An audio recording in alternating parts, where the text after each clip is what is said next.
Welcome back to the Michigan Sports Media Network, and we are back yet again on a beautiful Tuesday, and we will be here on Tuesdays at 6 p.m. for the foreseeable future. Now, to get that out of the way, it's time to talk Lions, baby. We have been waiting for this 4 months. Training camp has begun. We are back, and unfortunately, the bad news keeps fucking coming. All right.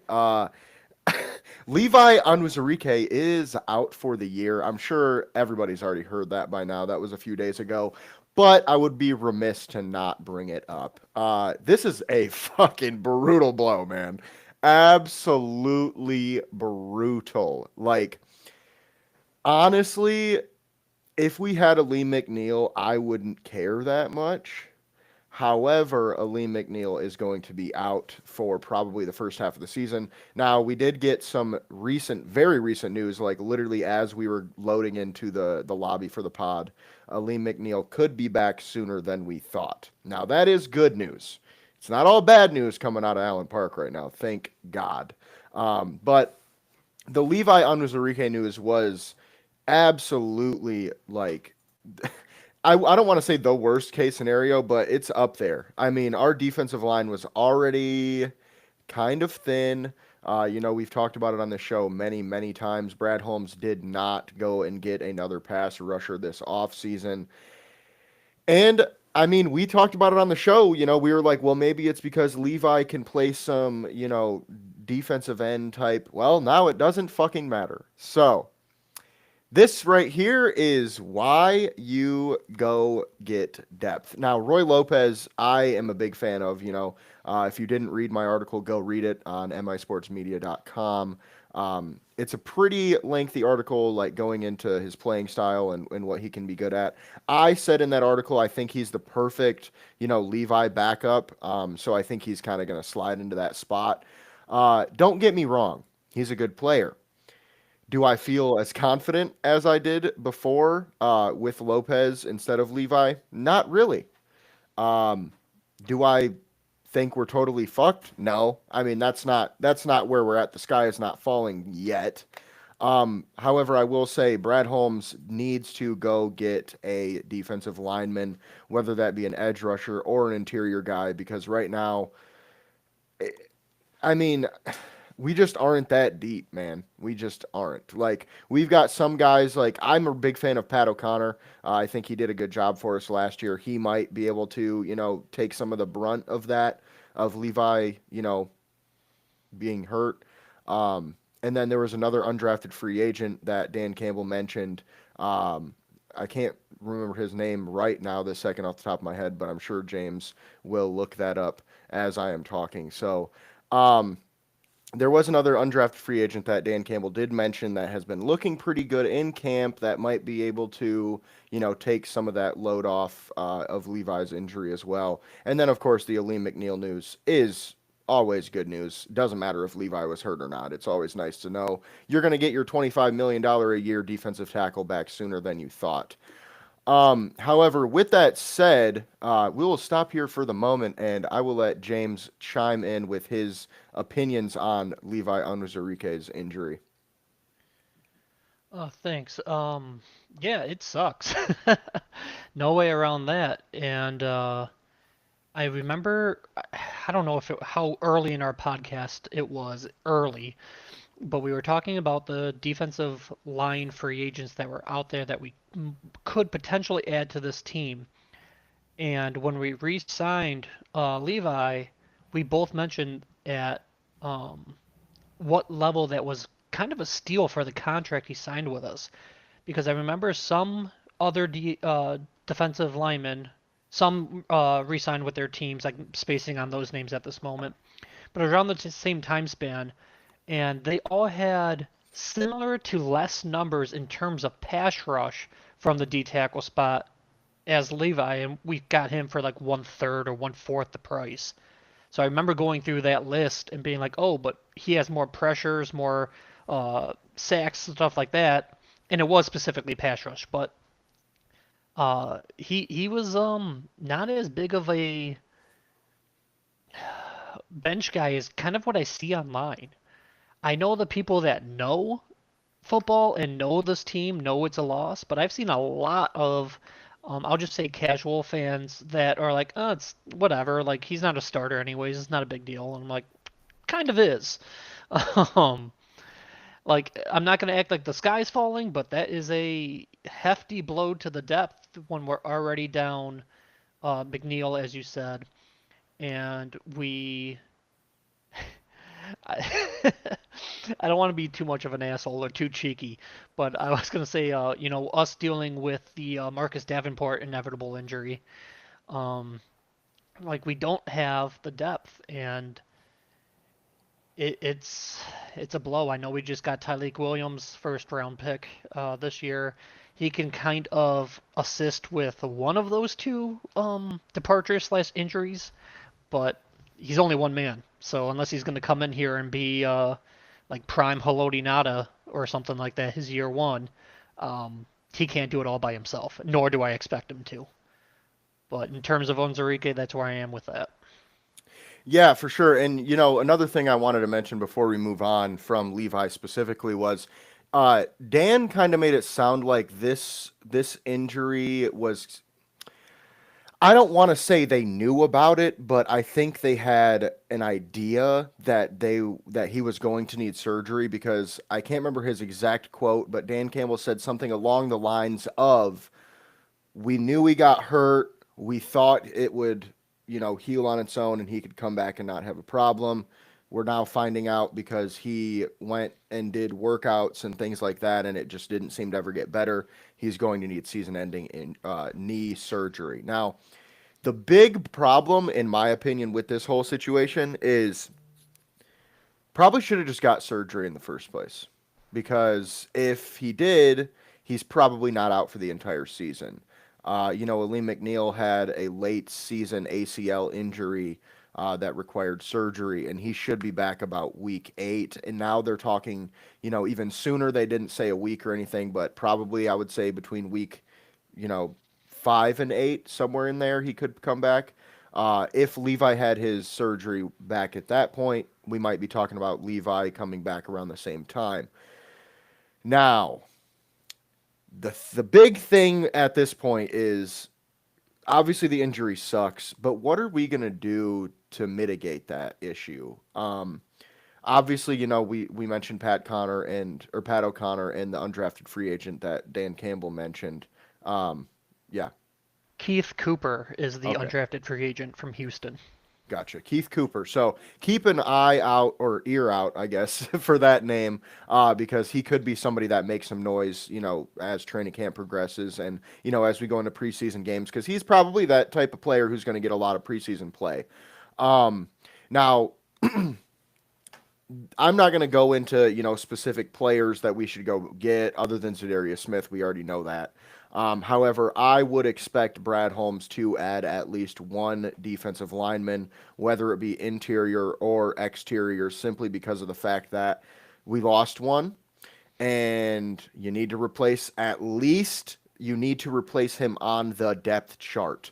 I'm not saying they're going to go get someone Levi's caliber right now because they won't. However, they need someone to slide into that depth chart, DT4, because everybody's got to move up on the chart. So, but speaking of injuries with defensive linemen, we have another Broderick Martin issue. I mean, a lot of times on this show we have sat here and said Broderick Martin might be his worst pick.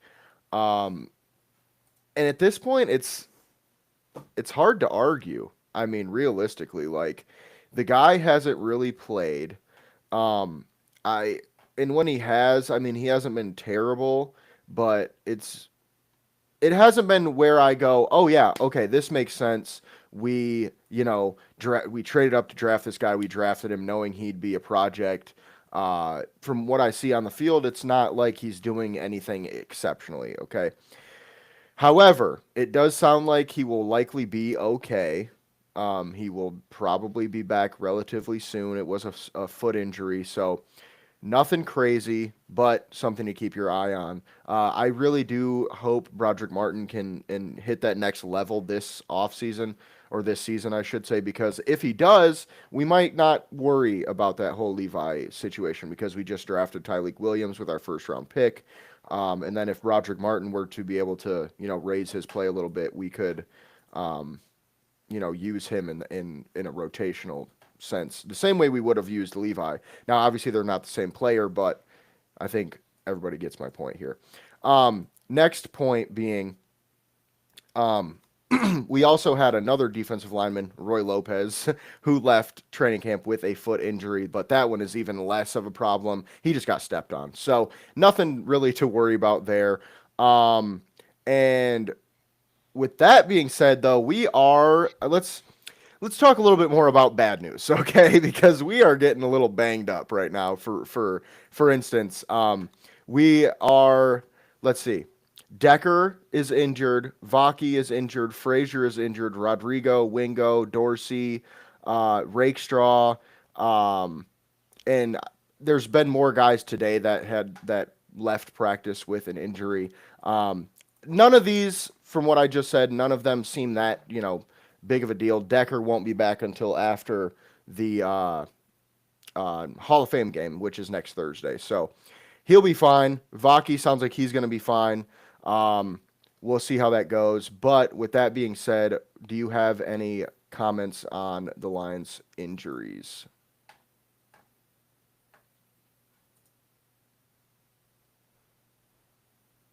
Did we lose you? My back? Yep, you're here.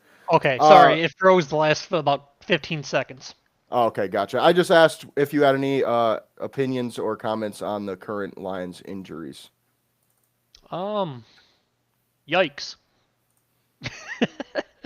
For only being 2 practices, and I know you did the rundown, but um, there's still some names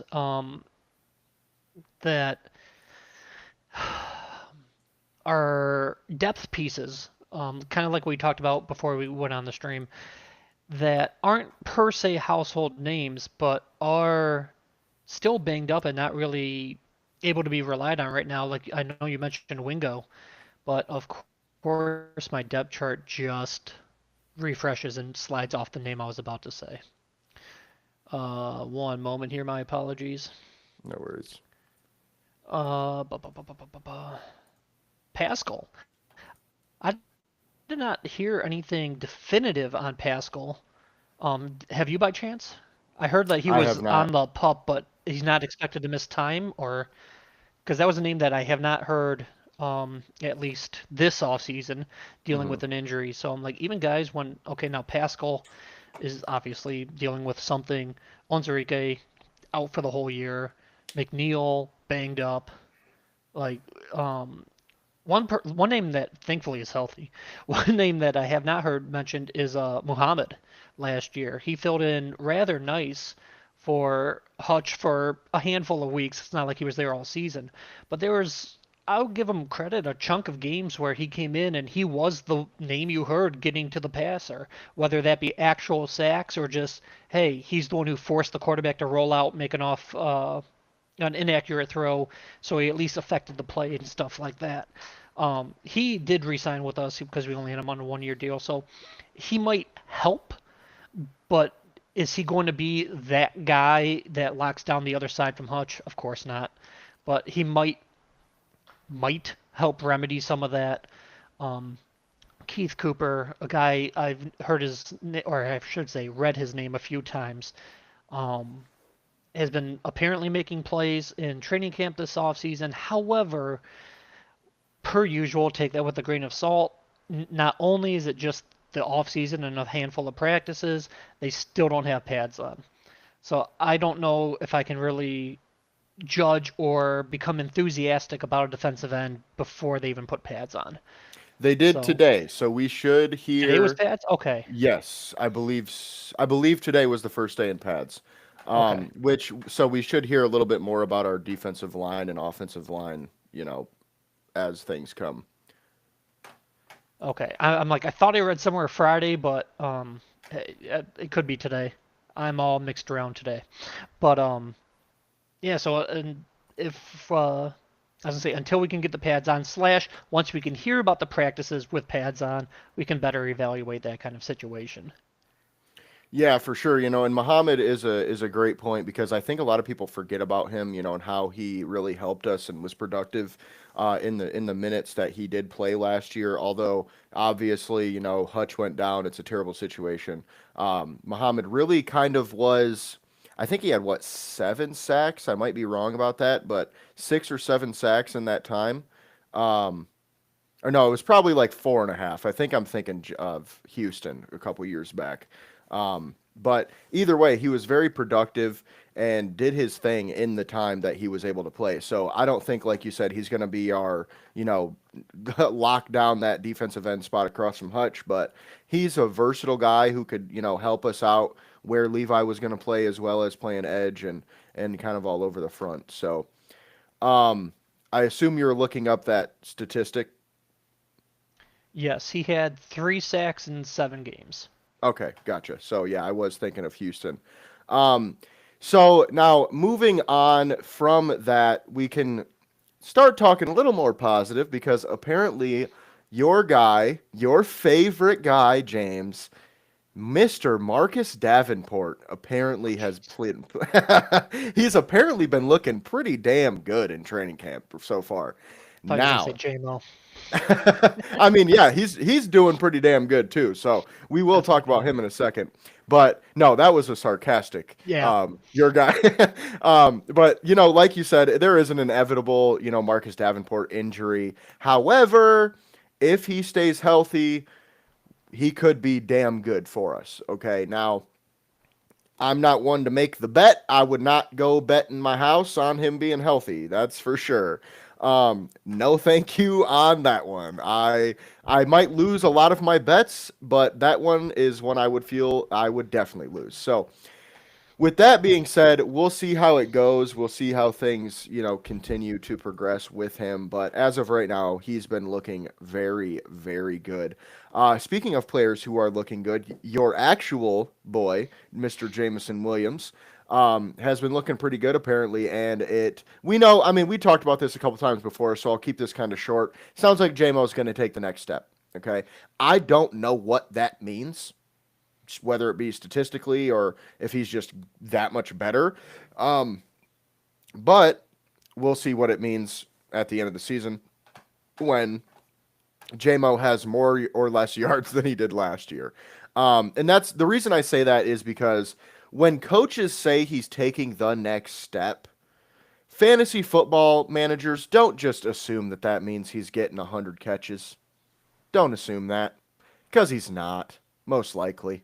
What that means is he is looking better. He is probably blocking better. He's probably catching better, running routes better. That does not mean it's going to correlate into specific statistical production. Okay. However, something that will, um, correlate to specific statistical and fantasy production, Jahmyr Gibbs. A lot of people already thought he's going to be the RB1 next year, right, in fantasy football. If you didn't think that already, you probably think it after the comments we heard from Mr. John Morton. Okay? Sounds like Jahmyr Gibbs is going to take that next step in terms of touches. It sounds like we're going to see a lot more of Montgomery, Jahmyr in the backfield together or just on the field together, which I have said a lot on this podcast. I don't understand why we don't do it more. But it sounds like we are going to do it more, and it sounds like Jahmyr Gibbs is going to play a lot more slot receiver and a lot more gadget type of guy. I wouldn't be surprised if he takes some end arounds or some jet touch passes or whatever the case. Or if he just, runs slant. I mean, I could see a lot of different things going on here. What I would Maybe we love can to have him see. throw the ball. Oh, never mind. I Yeah, was thinking about yeah, JMO we again. could. We could have him throw the ball. Now, the problem with that is when are we going to do it? Okay? Because if it's week 6 against, I don't fucking know, the Denver Broncos, I'm like, sure, why not? Let's try it. Let's see what happens. If it's fucking in the playoffs, Probably not. All right, let's keep that shit for the regular season, folks. All right. No, but point being, it does sound like Jahmyr Gibbs is going to just keep unlocking more potential, especially statistically in this offense. And this is kind of an aside. I didn't have this in my notes for the show, James, so this might catch you off guard a little bit. I'm sure you're prepared. Um, John Morton, though, I am really, really interested to see what he decides to do with this offense because I'll tell you what, that right there is like already all right. We're in a great spot, because if this guy's like, yeah, I'm going to use Jahmyr Gibbs as a slot receiver and outside sometimes as well, and it's like, that was what I thought we were going to do when we drafted him. And we didn't for some weird reason. So it's like, okay, we're taking that step in the right direction at least. Everybody was all worried that once, we lost Ben Johnson, we were fucking screwed. But we're not. I think we'll be fine. I think Ben Johnson was not a product of this system or a product of Dan Campbell. I don't want to go that far, but I do think he had a lot to do with it, right? Because, I mean, think about it, dude. Ben Johnson was the tight ends coach for the Lions forever, right? He then he stayed with Dan Campbell and was the tight ends coach. Still, Dan Campbell hired someone else to be his offensive coordinator year one, okay? Then that guy, Anthony Lynn, didn't work out. So Dan took over play calling duties, right? And then decided I think it was the last two games. Don't quote me on that, but I think it was the last two games that Ben Johnson called the offense in year one. And ever since then, it was kind of his show. So I think a lot of people put a little too much, power into the fact that Ben Johnson left because I still think we'll be fine. I think Dan Campbell still runs the show. I think he ran the show when Johnson was here too. I think it's just one of those situations where it's like, look, if you have a guy that's capable to do it, why put more on yourself when you're already in charge of everything? I totally understand that. So, with that being said, we do have a little bit of injury updates, sort of. I'm sure a lot of you guys have already heard this information before, but we're going to say it just for sake of saying it. As I mentioned before, Sione Vaki has the hamstring issue. It doesn't sound like it's too big of a deal. It sounds like he's going to be fine.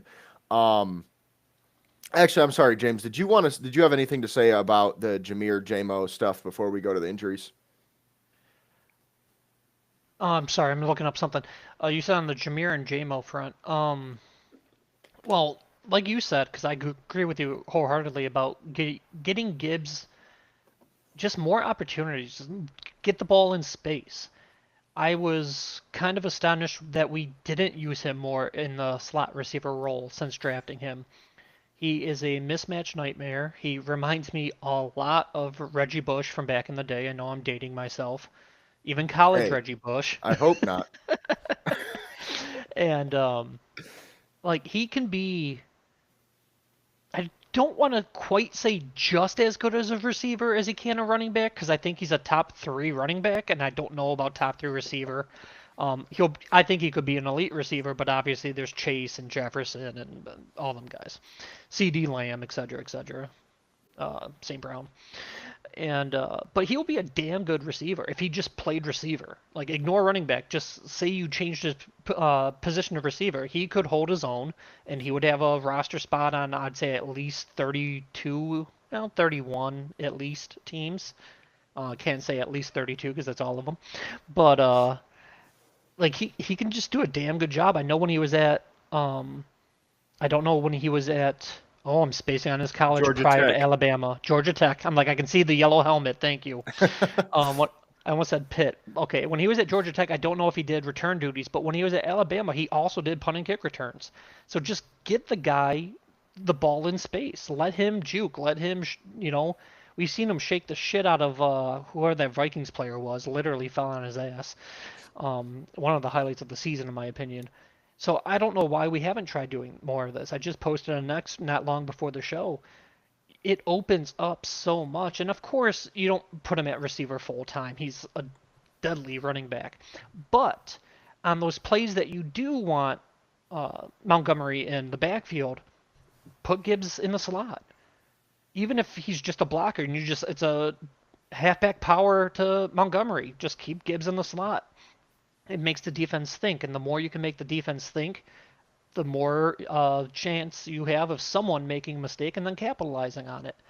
And as you mentioned, there's jet sweeps, there's end arounds, there's so much you can do. I mean, in typical slot receiver, if you get them in the right formation, hopefully if they don't have a chance to sub in or out or whatever, I'm like, are you saying you might have Gibbs on a linebacker or on a safety who's normally most of the time zone safeties? There's not too many man-to-man safeties out there unless you're maybe Kyle Hamilton or Kirby or Brian Branch. Branch. I'm like Branch. So I'm like, there's not too many man-to-man safeties out there. So I mean, that's just a mismatch nightmare. You can have him run a full route tree. I'm sure he's got things to work on since that wasn't his forte, but it doesn't take much to run a slant or just something quick.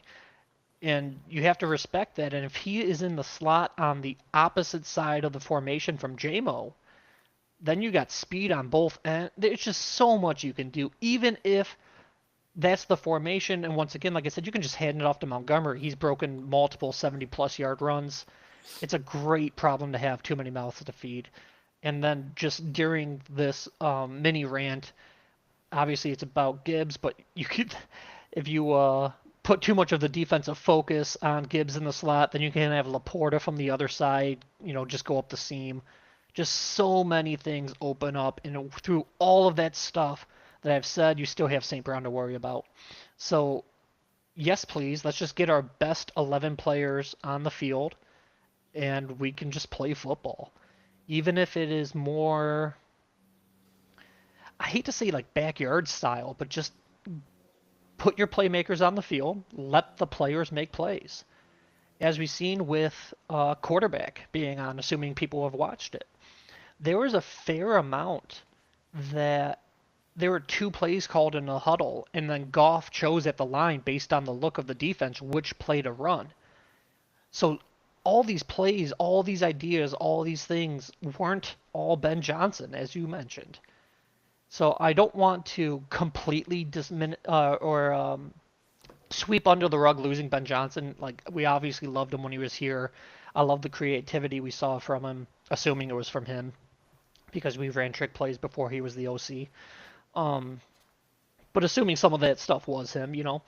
But I don't think this is going to be some massive step back. I've seen so much online about, oh, the Lions lost both their coordinators. I'm like, well, before I got on too long of a rant, Shepard was with the team last year. He knows who we are, what we are.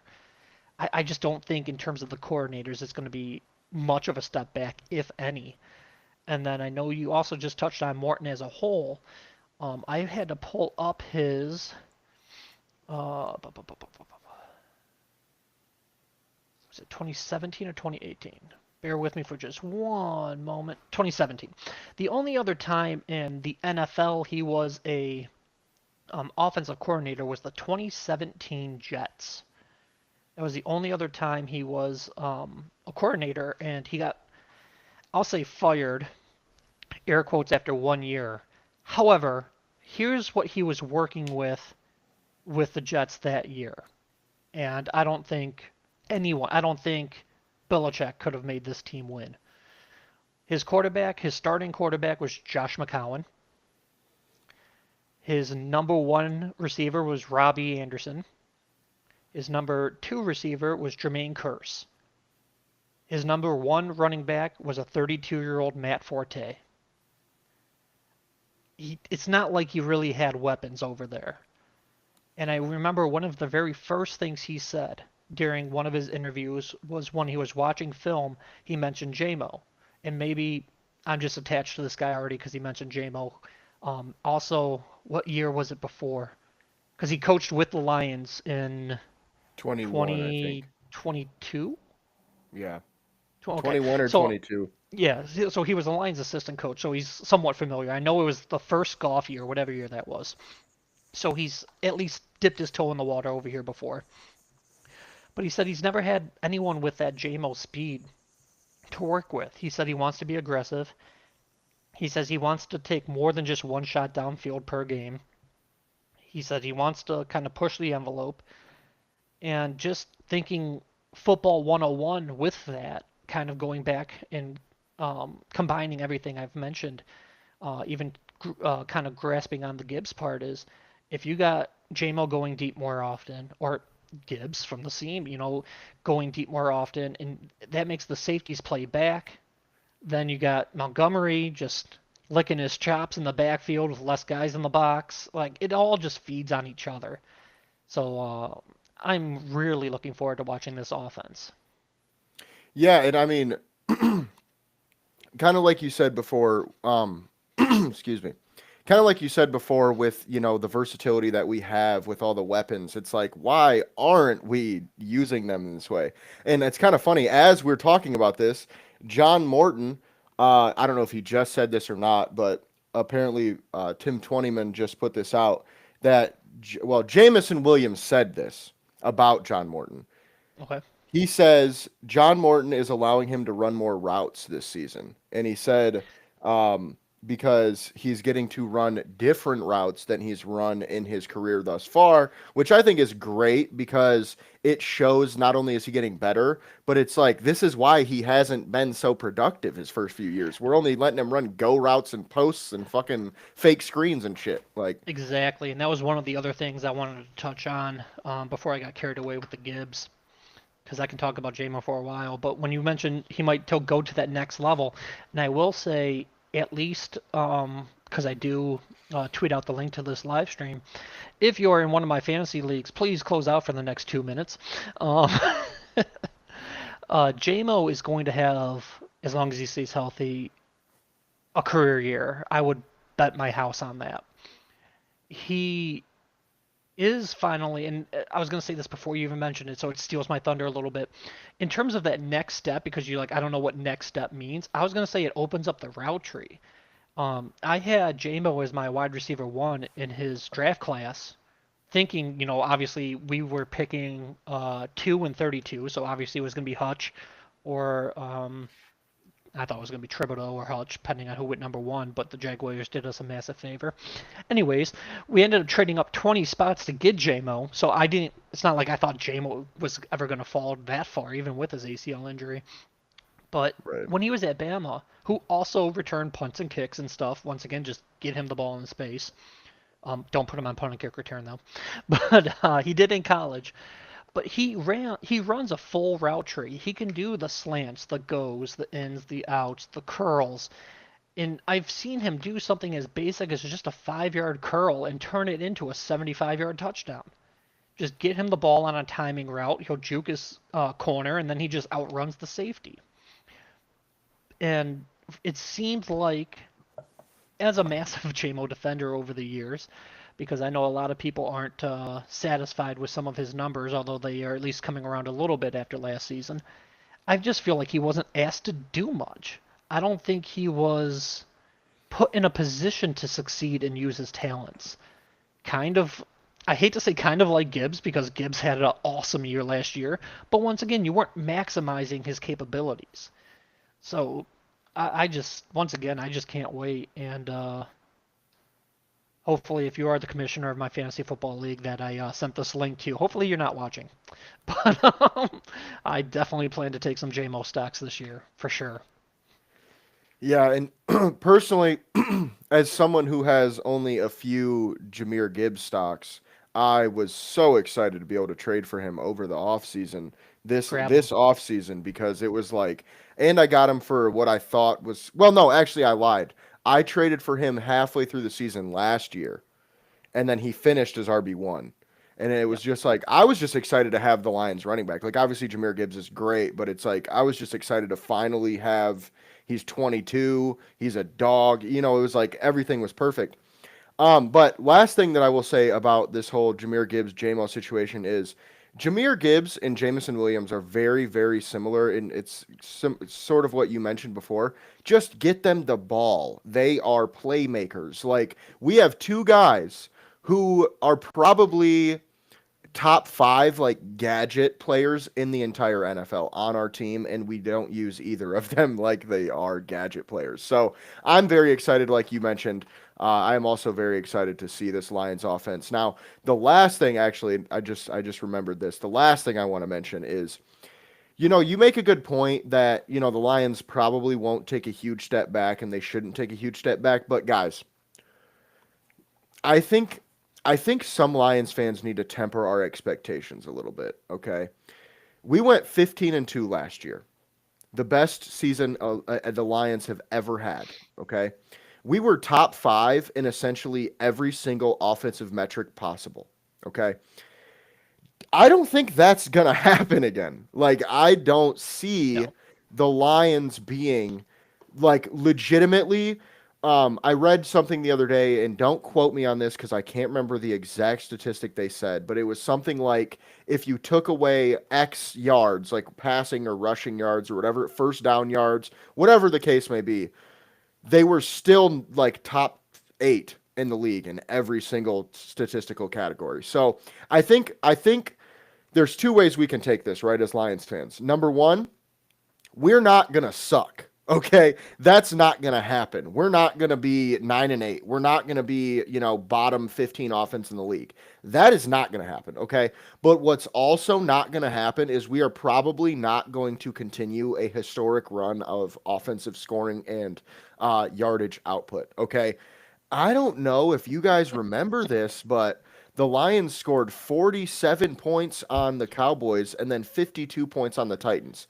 I don't think that's going to happen again next year. But what was your exclamation about? Um, just going back, I was about to close out the tab I had for the 2017 Jets when a name just caught my eye. Apparently, on the 2017 Jets, there was a 23-year-old Khalif Raymond on that squad. So Hey, that's something I did not know about. But yeah, that's a pretty cool I'm catch. just like, damn. Okay. Right. But with that being said, moving on to our injury updates, Sione Vaki, what I was getting to earlier, has a hamstring issue. Doesn't sound like it will hamstring him from playing. Um, but no, in all Boo. reality, though, oh, come on. It's funny. I love No, puns, but but that was rough. uh, it's a double entendre. What do you mean? It's both things. All right. Anyway, anyway, um, point being, he will be back relatively soon, and it sounds like he's going to get a lot more play on offense this year, which is kind of cool. Seeing him get drafted in the 4th round, I was confused on what we were going to use him for. I didn't know if he was going to play safety or just special teams or what, but it sounds like he's going to start playing a little bit more running back for us next year. I know he played some last year, but it was just, he was like our RB4, so it was barely ever. Sounds like he might be used more of like a gadget guy this year than he was last year. Um, Speaking of injuries as well, Miles Frazier has a knee problem that he'll probably be back in September or October, which is just awful. That's awful, man, because he was a guy we thought has a chance to start, at left or right guard, and now he's not even going to be able to play until I don't know what's that like week 6, week 7 is mid October. So not great, not great. And then we have Malcolm Rodriguez, who will probably be back in October as well. Makai Wingo, defensive tackle that we mentioned before, he'll probably be back in September. Khalil Dorsey could be back by the end of camp. Ennis Rakestraw, like I mentioned before, he is likely to be back very soon. So on the injury front, outside of the Levi and a couple other guys, things are kind of looking a little bit better, I guess you could say. The Miles Frazier thing really does suck, though. I was really looking forward to seeing him play, especially because we just need depth anyway on the offensive line. But with that being said, we will move on to the last and probably most important part of, well, let me, probably not actually, I'm lying to you. Alex Anzalone, okay? There have been a lot of things going on with Alex Anzalone. Now, he said he's playing no matter what. If he gets a contract or not, he's going to play. Okay. However, he did have some words to say about this whole situation, and they were not great. Basically, he said that it should have already been done. Like, he doesn't understand why the Lions aren't making this move. He doesn't understand why he's even got to make this whole thing happen. He, like I said before, he's not going to sit out of any games or anything like that due to it, but he does sound a little pissed off. I'm not going to lie to you. It does sound like he's a little irritated. And I kind of get it because he's been our leader, our green dot on offense or on defense, calling plays. I just feel, look, to say it, this is the best way I can say it. I think when we drafted Jack Campbell, everybody thought Alex Anzalone is gone as soon as possible. I think Alex Anzalone is now realizing that. Okay, I think when we drafted Jack Campbell, I think Alex thought, yeah, that's fine, young guy, I'll help out until I'm 33 and can't play anymore, and then I'll retire or get a smaller contract or whatever. But it sounds like right now he's a little, for lack of a better term, butthurt about the whole, Jack Campbell situation. And it does sound like Dan Campbell recently said that Jack Campbell will be taking over that role on our defense. So it kind of sounds like they're phasing Anzalone out. Like, it is what it is. They just re-signed Derek Barnes to a deal that isn't great, but isn't terrible. Obviously, we have Rodrigo. I just feel like they're telling Alex, we are not re-signing you. So I think all Lions fans should just accept that fact and move on. That this is probably Alex Anzalone's last year in a Lions uniform. I don't love that personally because I like Anzalone. I think he really did great for us over his 5 years here now, 4 years here. He's been here since I think year one with Campbell, and I mean when we brought him in, he was a very under the radar signing. Like people didn't really care. Like they thought, oh, he's some guy who played for the Saints. Like he was all right, but nothing special. I So was I definitely think one of those guys. yeah, and I mean, most people were. I mean, I knew he was capable of playing at a higher clip. However, I didn't think he would do what he's done. He's been a pretty damn good linebacker. However, from a business and from a team building standpoint, we cannot give him $15 million a year just because. We can't. That's where we're at. Jack Campbell is the guy. He was drafted literally for this exact scenario, guys. He was drafted for this exact scenario. Brad Holmes said, Alex Anzalone, contract is up in 2026. I think it would be 2026, Yep. technically. We're not going to re-sign him. Let's draft this linebacker high so we can have another stud. That's just how it goes, and that's how Brad Holmes is.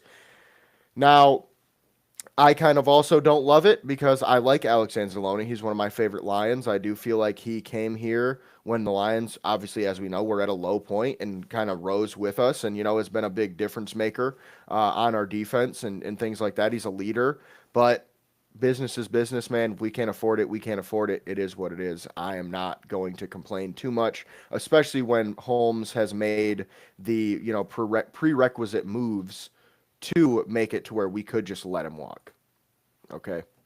That's where I'm at with it. What are your thoughts? Well, if we were going to let Anzalone walk after his contract, we should at least do something else like extend one of our other younger linebackers. Oh, we did that with Barnes. My bad. My bad. We already did that. So, writing's on the wall for a while here, guys. I don't like the move, or let me rephrase. I don't like the idea of our defense not having him because it was a noticeable difference when he went down with his broken forearm last year. I mean, if you just have eyes, you know that. However, like you said, the writing's kind of been on the wall for a little bit now. And I can't remember. I'm pretty sure we've talked about it on here. If not, I talk about it with my coworkers and other people on X all the time. We have a young core that's coming off cheap rookie contracts that we have to extend. If you re-sign Anzalone, who's going to be 31 in a handful of days, he's 2 months it looks like, but he'll be 31 soon. Okay, well then do you let JMO walk? Because JMO needs a contract too. Do you let Gibbs walk in a year or two because you signed Anzalone to a 3 or 4 year deal for 15 per? What about Laporta, who's going to need a new contract here coming up? So I get it, and like as a blanket statement, do I want Anzalone on this team? Yes. Do I want him over one of the guys I just mentioned? No. And I also have a quote here from, let me find it, Chris Spielman, who I think knows a thing or two about being a linebacker in this league. Quote, this is about Jack Campbell. He's a guy that is going to be in the middle of your defense and eventually be the green dot and productive player for the next 10 years. And oh, by the way, he's a leader. The guys listen to him. Unquote. That was from July 22nd, 2024. So that was from a year ago, talking about giving Campbell the green dot. He's already a leader. Now you get another year under his belt. And once again, Campbell was a few years ago, so he's going to need a new contract in a year or two. So if you tell me like straight up it's Anzalone or Campbell, I'm just going to choose Campbell. And I think right now today, I think Anzalone is better. But if you factor in the age, the potential, what's going to be for the next 5 years, I would go with Campbell. And I mean, I also would say Anzalone's marginally better at this point too. It's like Campbell has gotten better as the years have gone by. So it's like maybe 2 years ago I wouldn't feel so comfortable making that decision, but now it's like okay, they're like yeah, Anzalone's here, but Campbell's right there and catching him fast, man. And he's Oh, like you said, he's way completely agree. younger. So Absolutely. I do think the difference is marginal at this point, like you said, and I do feel Anzalone at this point is what he is. Like he, don't get me wrong, he's a solid starter. I'm not complaining mhm, about the guy. Hell, I got to meet the guy. Just ran into him randomly at a Home Depot. wow, Anyways, but like you said, it Campbell's going up. We don't know what Campbell is yet in terms of like his peak. He's still growing. So it sucks, but this is just a part of business. This is something 10 years ago I would probably be freaking out about, but been there, done that, seen this before. It kind of reminds me of Golden Tate. When the Lions got yeah. rid of Golden Tate, he was still a good player. He still had stuff in the tank. Good on the field, good off the field, no issues with the guy. But he wanted and deserved a raise, and we had Calvin making buku bucks, and it's a business. So I would love to keep Anzalone here, but apparently, and I'm guessing this is just reading the tea leaves, I'm guessing he's not willing to take a team friendly deal because I would be willing to bet the Lions at least offered him something. At least I would imagine they would. Um, it's probably less than what he's worth on the open market, but it's like, do you want to be a Lion or not? And this is me Yeah. guessing. This is not a formal report or anything for anyone out there that's I don't want to see a narrative tomorrow that, he's being super cheap or expensive or whatever. And I'm like, I'm guessing, guys. But yeah, like it would suck to lose him, but I full on expect to lose him. We did also mention in past podcast with the new defense, not that we would be switching to a 4-3, but we might be using linebackers more often. And that could happen more often with our injuries to our defensive front. So at least while we have him now, maybe we can get more use out of him, or maybe we can try to carve out a role for someone else. I know, like you mentioned, Rodriguez is coming back sooner than expected, and we still got Barnes and Campbell, and hell, if we do switch, not switch, but if we do line up in a 3-4, I wouldn't hate seeing Hutch in that outside linebacker kind of role. But yeah, I mean, we'll see where the pieces fall, and unfortunately, it sounds like this might be the last year with him. So I'm looking at Anzalone's current contract, okay? He signed a 3-year deal worth $18.3 million total with nine total guaranteed. That's a little over $6 million per year, okay? Okay. Call me crazy, okay, but I think this is what the Lions should do, okay? If I were Brad Holmes, this is what I would do. I would offer Anzalone $10 million for the 2026 season. Okay, because that's his last. I'm saying 1 year deal. Yep. $10 million. 6 million of it is a bonus. 4 million of it is what hits our cap space, and it's also somewhat incentive based. Like he'd probably get, like he gets the six, guaranteed at signing. Let's say he gets eight total guaranteed out of the 10. 2 of that $10 million is incentives. That to me feels like a fair deal for both sides because if Anzalone is the starter and he plays really well, he gets $10 million, which is top 15 linebacker money. I'll look that up because I'm not exactly sure. Um, but it's not bad salary wise. He gets a pretty big pay raise. I mean, think about it. He was only making a little over 6 million per year. Um, so I mean, yeah, he would. Right now, the fifth highest linebacker is 13.7 million. So he's got to be in the top 15 for sure with $10 million as his salary. So I think that works out for everybody. That gives the Lions a good deal for themselves because then only 4 million of that counts against the cap. So we don't have to worry about cap space necessarily.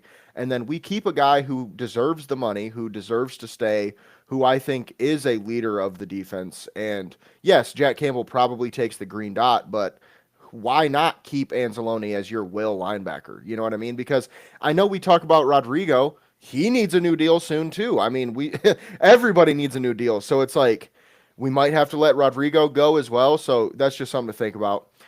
That's at least what I would offer him. I don't know if he would accept it or not because I have no idea what his asking price is, but I think that's more than fair for both sides. But with that being said, the last thing we will mention for the Lions portion is the Lions' first game is next Thursday against the Chargers in the Hall of Fame game. Now, Jared Goff, Jahmyr Gibbs, Amon-Ra, they ain't playing, folks. So do not get your hopes up. I don't know if anyone thought they were going to play, but that's something I'd be willing to bet my house on. They won't play a snap, like at all. However, as a true Lions fan, I watch the preseason games because I want to see what we have as backups, who's playing what does our defense even look like? What's everything, what's the Preach. play calling? It's like, all right, we got to figure out what's going on. What is Broderick Martin looking like? What is, Muhammad looking like, who we talked about before? Pat O'Connor, these guys who are going to play a big role who we haven't seen necessarily do that role to a consistent level. That's what I'm most excited for. I don't give a fuck about the score at all. At Correct. all. Because I'll tell you right now, Dan Campbell does shit in preseason that no other head coach does in preseason, like going for it on 4th and 18. He does that because why not? It's preseason. See what your fucking guys are made of. That's what I look at it Yep. like. It's like, a little bit of a rant. I am a high school football coach. I've said this before on the show many times. When we go to a scrimmage, we are not trying to win the fucking scrimmage. You know what we're trying to do? Let's see what our offense or defense does against these looks. How do we block this? How do we do this? How does how does all this work out? So that's all preseason is for me. And I know a lot of people are watching this like, oh, preseason's fucking boring. Who gives a shit? Well, that's because you're a casual, my boy. That's all I Yup. got to say about that one.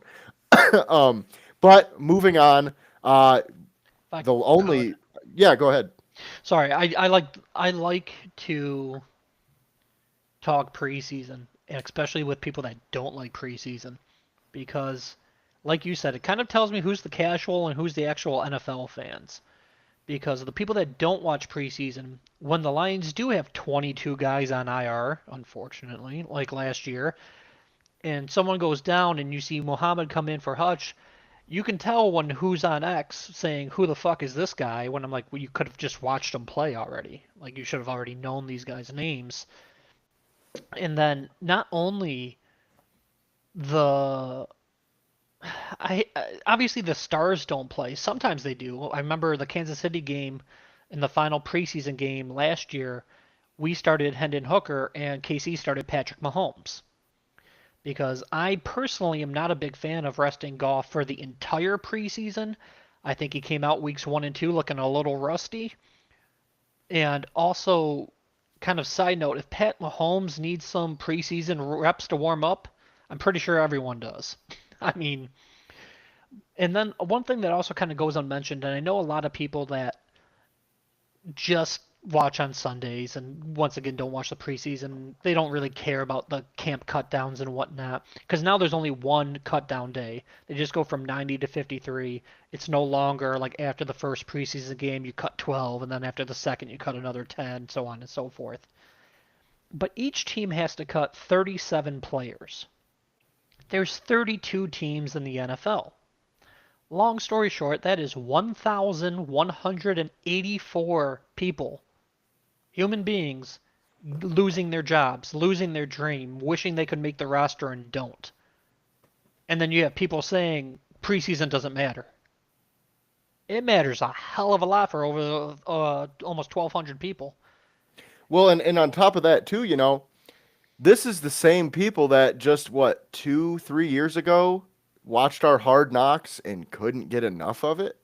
It's like, hey guys, this happens every fucking year. It's the same every year, but because they're putting a fucking, making you give a shit with the camera, they're like, oh, this guy, he's such a good person and all this bullshit, and then he gets cut, and you're like, oh no, you only Yep. give a fuck then, Yep. because you know the guy, but it's like, this is happening every year. 32 teams are cutting, I mean, 30 players, 35 players, 37. so 37 players. See, it's like, Yep. that's a 37, like you said, that's 37 guys on every team that lost their job and their dream. So I just find that insane that these same people just ate up Hard Knocks but don't care about the Of preseason. course, But and even if you can play well, let's say for example,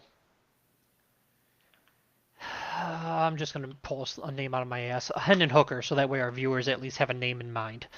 Let's say he plays well, but the veteran Allen that we signed in the offseason gets the secondary job, and we don't want to keep three quarterbacks. So Hendon Hooker, in this fictitious situation, gets cut.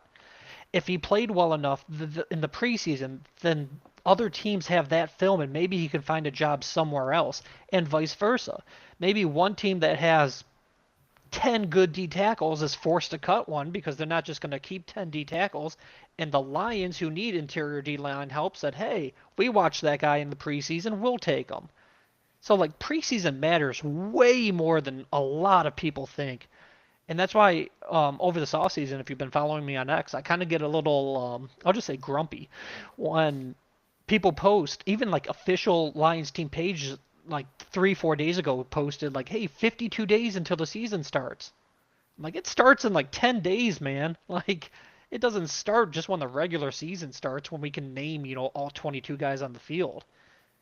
I'm like, right. this is a grind, and the people that know ball know that. So, Yeah, and one thing, and the last thing I'll say about the Lions and the football situation in general, one thing that coaching has taught me is that 99.9% of football fans are casuals. They just are. Like, a lot of people literally don't know what the fuck is going on. Like, they know that guy threw the ball to that guy and scored a touchdown, or that guy ran the ball and scored a touchdown, but they don't really know what is going on. Like, and I don't sit here and claim that I know everything that's going on because I definitely don't.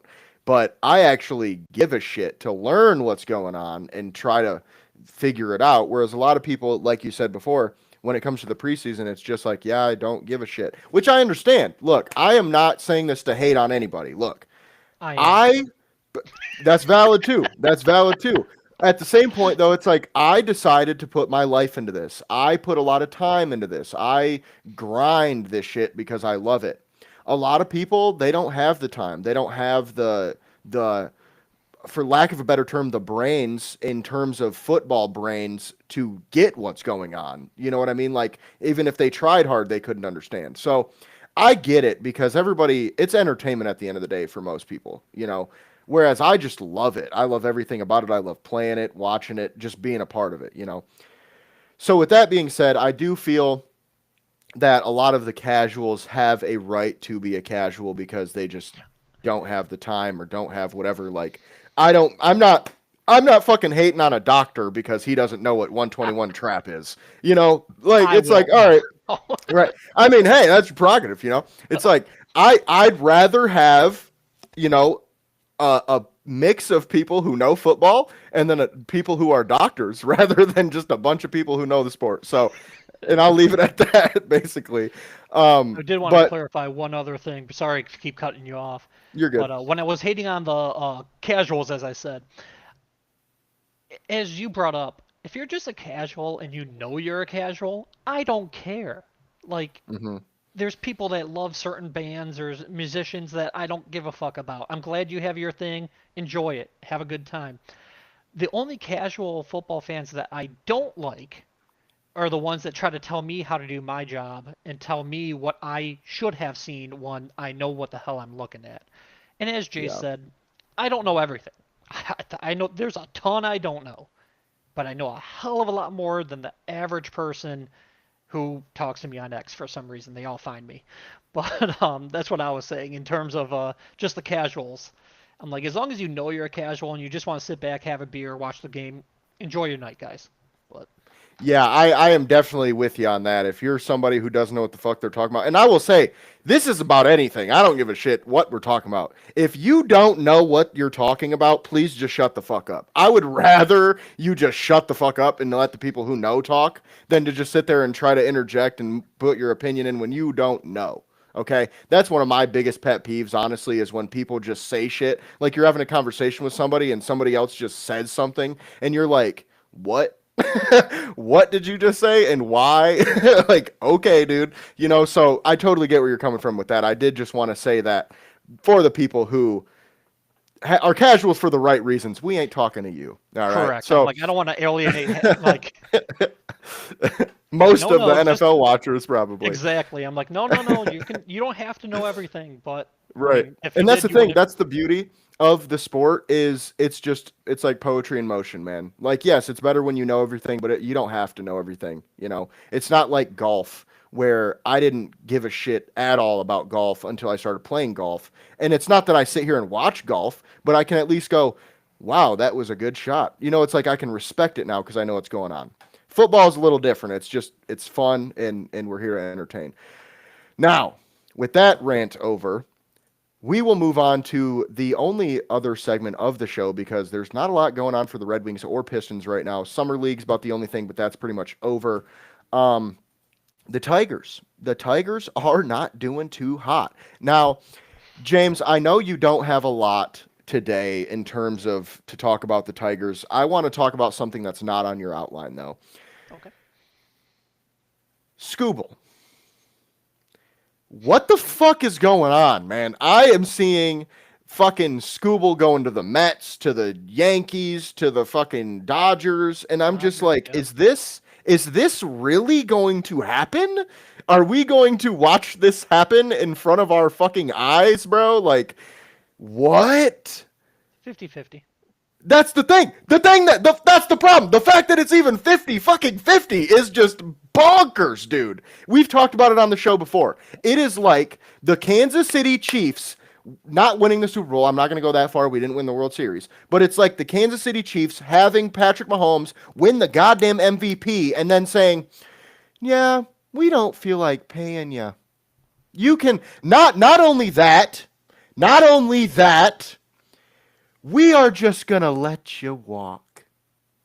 Go get your money. Like, we couldn't have traded his ass? Is that what you're telling me?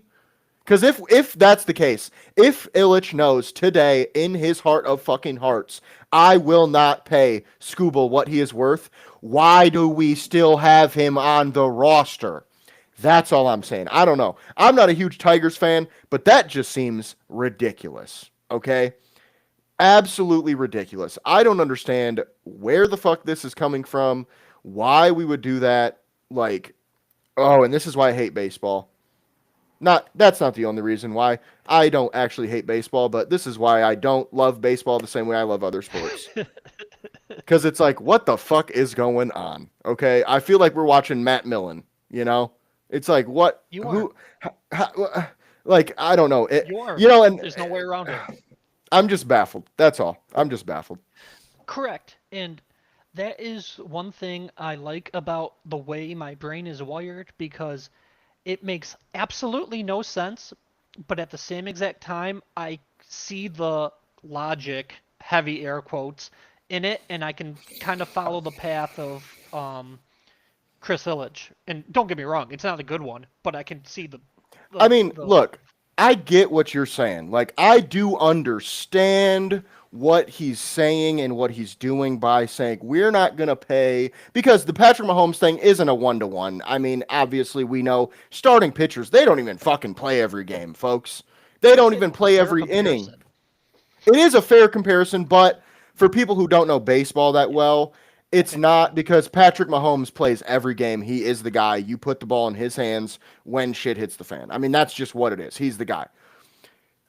It's similar, though. It is very similar. However, I will say, I'm going to be real. My problem isn't even him being cheap. I kind of get that.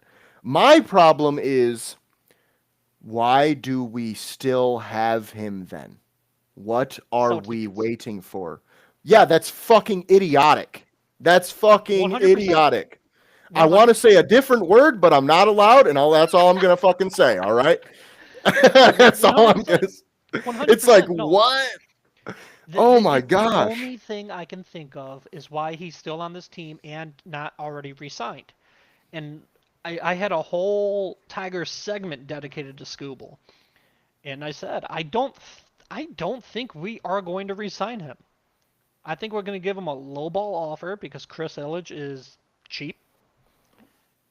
There is no cap space in baseball, or at least there's no hard cap space. As I mentioned before, the Dodgers literally have double our payroll, so it's not like a cap issue. I just looked up while we were talking about this, the according to let me get the website's name correct here, Ranker.com, which never heard of that before, but that's where the source I'm using for this. Chris Ilitch is, according to Ranker.com, the seventh uh, highest net worth owner in Major League Baseball. So it's not like we don't have the money. It's not like we don't have the money. It's not like we don't have the cap. It seems, because I'm not behind the scenes, but it seems like Chris Ilitch is just like, I'd rather just have it in my bank account. That's that. Uh, but for now, we will flaunt him out there. People can enjoy the tickets and merch, and we can watch him for longer. And then we'll give him some kind of lowball offer, and then he will go to wherever he needs to go. And the teams that you've seen linked to him have seen the same exact reports. Both New York teams and the Dodgers. The Dodgers, who I already mentioned, have double our payroll, as is. Their owner doesn't care. He's trying to win. They're defending world champions, by the way. And then the two New York teams, who will, I mean, the Yankees haven't had too much success in the recent years, but they've always tried to buy their team. Never been cheap in terms of ownership and stuff. So it borders on making my blood boil because, like I said, there is no reason. There is no logical reason. Just pay the man what he's worth. It's going to be a big amount. If I had to sit here today and guess what it takes to actually get it done, I will probably say 8 years, 410 million. Like, it's going to be massive. And I mean, James, don't have that money, so I understand why Ilitch doesn't want to do that. But if I was Chris Ilitch and had, I think it was 6 point something billion of net worth, I would do it because that is your, I was gonna say lone all-star pitcher, but Casey Mize, who pitches today, he's pitching right now. We're live, so it's he started half an hour ago, so I should check in and see how he's doing. Casey Mize also made the All-Star game. But Tarek Skubal just won the Triple Crown last year and started in the All-Star game. And like I don't see how you let him go. And even Skubal is kind of doing interviews, and I don't know if you've seen this or seen the press clipping, so to speak, afterwards. And he's like, I want to be here in Detroit, but I don't know if that feeling's exactly mutual. So Hmm. he's And like, honestly, like, sorry, go ahead. no, go ahead. My whole point and my whole thing is I am not a diehard Tigers fan. I don't watch baseball. I just don't. Okay. So I'm just being honest here. This makes me irritated from a team building management standpoint. Okay? It is very simple, I think. There's two ways that this should go down. You re-sign Scooble or you trade him. That's it. Those Yes, are the only outcomes. because There those are is logical. not, yeah, exactly. There is not a fucking way in hell that you just let him walk, okay? And here's why. To me, this tells me that Chris Ilitch or whoever is in charge of these situations is not serious about winning the World Series for Detroit. Not only because we have the best pitcher in baseball on our team who we don't want to pay, we have weaknesses, folks. We might be the best team in baseball, but we have weaknesses. Why aren't and okay, and back to the Mahomes thing. This is why the Mahomes Scooble thing doesn't work out 1-to-1 because Mahomes, you don't trade that guy. You don't do that. No, you just let him walk. Period.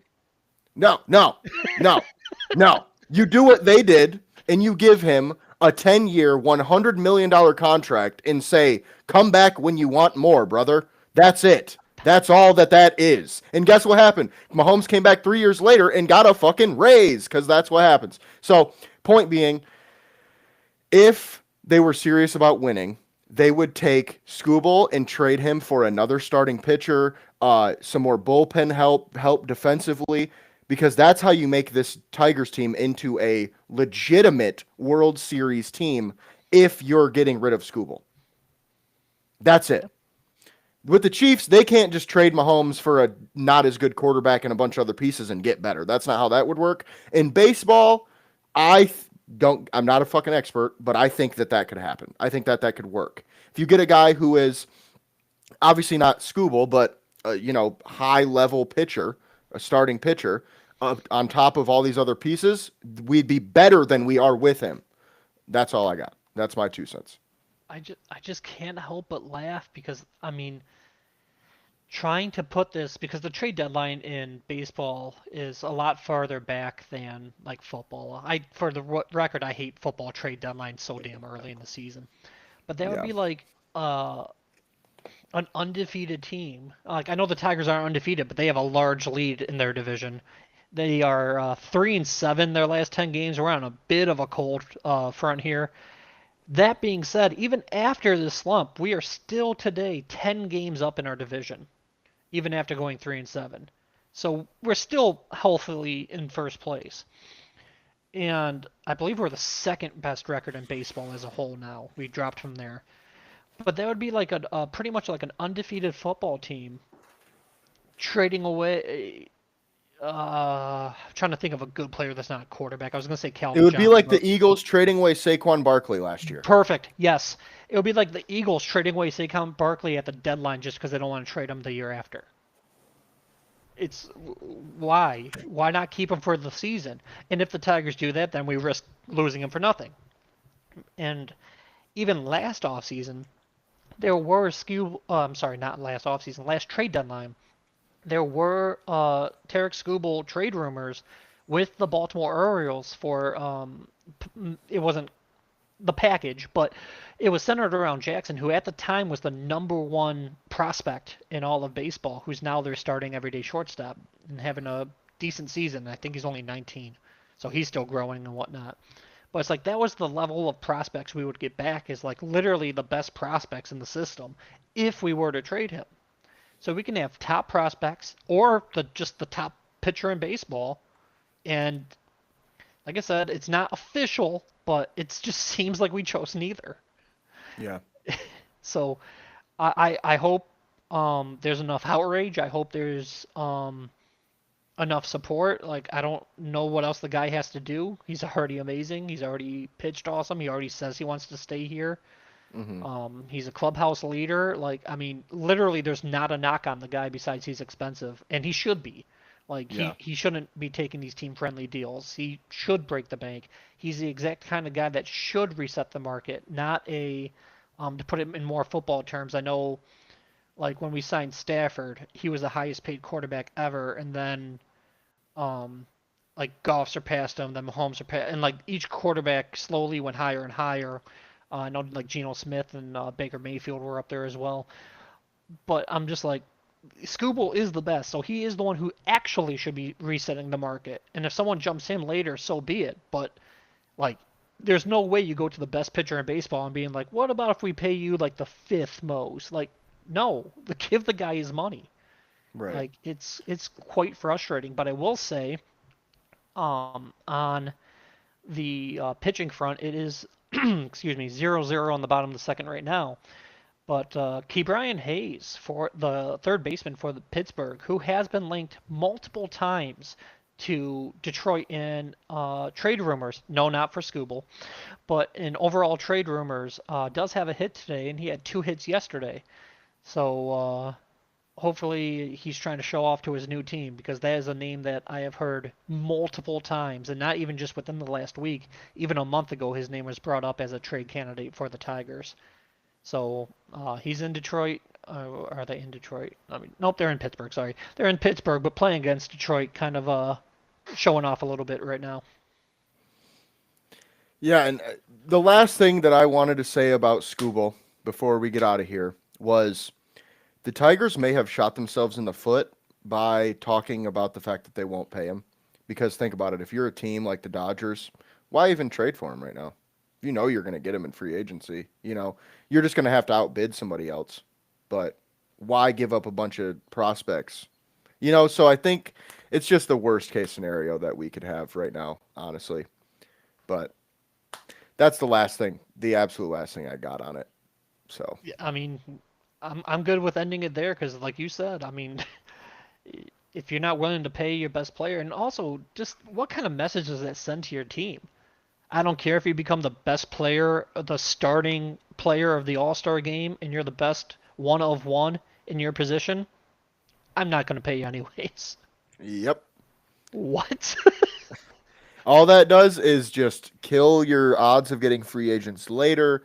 It kills like your morale in total. I mean, think about how the Tigers players are going to feel if Scooble ends up just walking in free agency and goes somewhere like the Dodgers. That would just that'd be terrible. If that were to happen, God, I could say it, but I don't know if I'd mean it. I'm like, I might stop being a Tigers fan until Chris Elledge sells the team. Yeah. Because I'm like, you cannot do that. That is literally like that is like go to the Supreme Court level of inept and be like, fix this. Right. Right. But with that being said, that's all we got for today. We appreciate you guys for watching as always. Click the link in the description. Buy some stuff at Fanatics. They're the place to be. They've got a bunch of deals going on all the time. Also, click the other link in the description for trytheworld.com. I've explained it many times on here, but the short and sweet is you buy snacks from another country. And I'll just leave it at that. It's very cool, very fun, cool way to get some new experiences. So check it out. Links are in the description.